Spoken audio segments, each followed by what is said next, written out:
शांतिपूर्ण समुदाय, हम लिखते हैं ना अंग्रेजी में भी, पीसफुल कम्युनिटी। मीना कुमारी जी का एक गाना था, तेरी महफिल में दिल लगाकर हम भी देखेंगे। तो मुसलमानों की महफिल में दिल लगाकर नाज़िया इलाही खान ने भी देखा, और जब देखा तो पाया कि हलाला ससुर के साथ बहू बिस्तर पर, आई एम सॉरी टू से, लेकिन मैं रॉ वर्ड ही यूज करती हूं, ससुर कर रहे हैं बहू का हलाला। और सनातन धर्म में मैंने कल देखा कि कैसे बहू बेटी की तरह खाना परोस रही थी। मुसलमानों की महफिल में दिल लगाकर मैंने भी देखा तो पाया पॉलीगेमी, एक मर्द और 4 सेक्स टॉय, और अनुमति तो 11 की, कि 11 महिलाओं को एक बिस्तर पर लेकर के आराम से अपने सेक्सुअल डिजायर्स को पूरा करो। ना पिता कुछ बोलेगा, ना माँ कुछ बोलेगी, ना परिवार कुछ बोलेगा, और ना ही इस्लाम के मानने वाले, इस्लाम के ठेकेदार कुछ बोलेंगे। इस महफिल में दिल लगाकर मैंने भी देखा और पाया निकाह मुत्ता, टेम्पररी सेक्सुअल मैरिज। कुछ समय के लिए एक शादी में गई, एक आयोजन में गई कोई लड़की मुसलमान बेटी, और वहां पर किसी शादीशुदा अधेड़ मर्द को एक चहचहाती हुई, एक उछलती कूदती हुई मुसलमान बेटी पसंद आ गई, और कह दिया अब्बा जान को कि ये लो 5 लाख रुपए और 1 हफ्ते के लिए अपनी बेटी दे देना। कॉन्ट्रैक्ट होता है, कॉन्ट्रैक्ट। हमने रज़ाकार के आखिरी मुखबिर असदुद्दीन अवैसी को सुना होगा कि निकाह इज अ कॉन्ट्रैक्ट मैरिज। हमारा विवाह नहीं होता, हम साथ वचन नहीं लेते, ना आगे पति फेरे लेता है, ना पीछे पत्नी फेरे लेती है। हमारा तो कॉन्ट्रैक्ट होता है, हम तो एक डील में आते हैं। ये है। तो इस महफिल में जब दिल लगाया और भीतर से, तो पाया कि निकाह मस्यार भी होता है।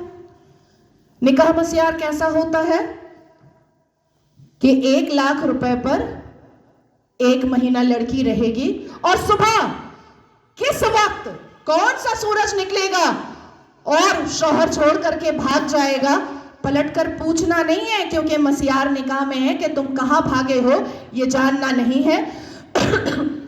तो मैं पूछना चाहती हूं कि अगर इस्लाम हमने रसूल का पैगाम है, अगर मुसलमान शांतिपूर्ण समुदाय है, तो चप्पल और पत्थर से मस्जिद अल्लाह का घर कैसे बचाते हो भैया? कैसे? 1947 से मुसलमानों ने अपने एक्टिविटी से, अपने बिहेवियर से ये लोगों को बताया है कि ये कोई अमने रसूल नहीं है, ये प्रॉफिट मोहम्मद सल्लल्लाहु अलैहि वसल्लम के फॉलोअर तो नहीं है, ये औरंगजेब के ठरकजेब हैं, ये मुगले आजम के जाहिले आजम हैं। बस इतना ही है इनका परिचय, इसके अलावा इनका परिचय कुछ भी नहीं है। शिक्षा बोलो नहीं लेंगे, इंसान बनने बोलो नहीं बनेंगे, कुछ पढ़ने बोलो नहीं पढ़ेंगे, कुछ करने बोलो नहीं करेंगे, लेकिन रेप करने बोलो तुरंत करेंगे, लव जिहाद करने बोलो तुरंत करेंगे, बम गोली बारूद फेंकने बोलो तुरंत फेंकेंगे, आतंक मचाने बोलो तुरंत मचाएंगे। आखिर क्या है इस समुदाय में जो एक समुदाय पूरे दुनिया के सारे धर्म वालों को परेशान करके रखा है? आखिर क्या है राज? उस आसमानी किताब का, उस अल कुरान का राज क्या है जो मदरसों के अंदर छुप कर पढ़ाया जाता है, जो मजार के अंदर छुप कर करवाया जाता है, जो मस्जिदों के अंदर छुप कर सुनाया जाता है, जो घरों के अंदर तरबियत और तालीम में बताया जाता है? क्या है उसका राज?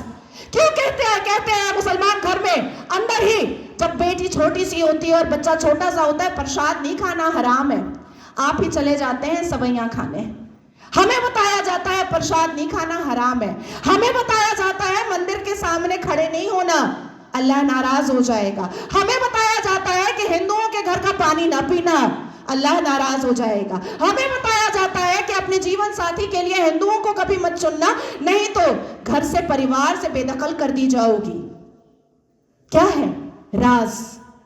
उस राज को खोलना चाहिए। मैं जानती हूं कि सनातन धर्म के लोग जिस हिसाब से अपने रामायण, महाभारत, श्रीमद् भगवद गीता को पढ़ते हैं, उनके अंदर शांति होती है, उनके अंदर इंसानियत होती है, उनके अंदर माफी की तलबगारी होती है, मैं जानती हूं। लेकिन जिस गली जाना नहीं है उसका पता अब पूछना पड़ेगा। अपनी बेटियों को समझाना पड़ेगा कि कोई अब्दुल अच्छा नहीं है। अपनी बेटियों को बुझाना पड़ेगा कि शाहरुख खान ने गौरी खान से शादी तो की है, पर हर रेड़ी वाला, हर संतरे वाला, हर नींबू वाला, हर अचार वाला, हर पंचर वाला शाहरुख खान नहीं होता।